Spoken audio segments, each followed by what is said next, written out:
2023ஆம் ஆண்டில் விஜயின் வாரிசு, லியோ, அஜித்தின் துணிவு, ரஜினியின் ஜெயிலர், மணிரத்னத்தின் பொன்னியின் செல்வன் 2 என பிரம்மாண்ட படங்கள் வெளியாகின.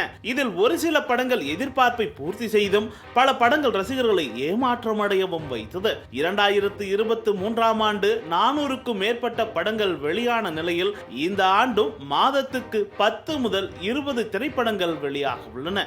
இவற்றில் ரஜினிகாந்தின் நடிப்பில் லால் சலாம் ஜனவரி மாதத்திலும், வேட்டையன் படம் ஆண்டு இறுதியிலும் வெளியாக உள்ளது. பொங்கல் பண்டிகையை முன்னிட்டு சிவகார்த்திகேயனின் அயலான், தனுஷின் கேப்டன் மில்லர் ஆகிய திரைப்படங்கள் வெளியீட்டுக்கு தயாராகியுள்ளன. பிரம்மாண்ட படங்களான விக்ரமின் தங்கலான், கமலஹாசனின் இந்தியன் 2, சூர்யாவின் கங்குவா, ரஜினியின் வேட்டையன், விஜயின் கோட் ஆகிய படங்களின் படப்பிடிப்பு வேலைகள் மின்னல் வேகத்தில் நடந்து வருகிறது. இதற்கிடையே படப்பிடிப்பு முடிந்து வெளியீட்டுக்கு தயாரான துருவ நட்சத்திரம் மற்றும் தாமதமாக படப்பிடிப்பு தொடங்கப்பட்டு இதுவரை எந்த அப்டேட்டும் வெளியாகாமல் ரசிகர்களை விரக்தியை ஏற்படுத்தி வரும் விடாமுயற்சி இந்த வருடமாவது வெளியாகுமா என்ற கேள்வியும் எழுந்துள்ளது.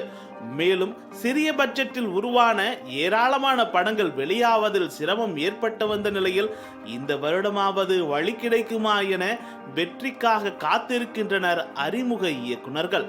தனியொருவன் 2, விடுதலை 2, துப்பறிவாளன் 2, புஷ்பா 2, அரண்மனை 4 ஆகிய திரைப்படங்களோடு விஜயின் கில்லி, அஜித்தின் டீனா உள்ளிட்ட சில படங்கள் ரீரிலீஸ் செய்யப்படவும் உள்ளது. ஆக 2023ஆம் ஆண்டை போல 2024ஆம் ஆண்டிலும் திரையரங்குகள் நிரம்பி வழியும் என எதிர்பார்ப்பு நிலவி வருகிறது.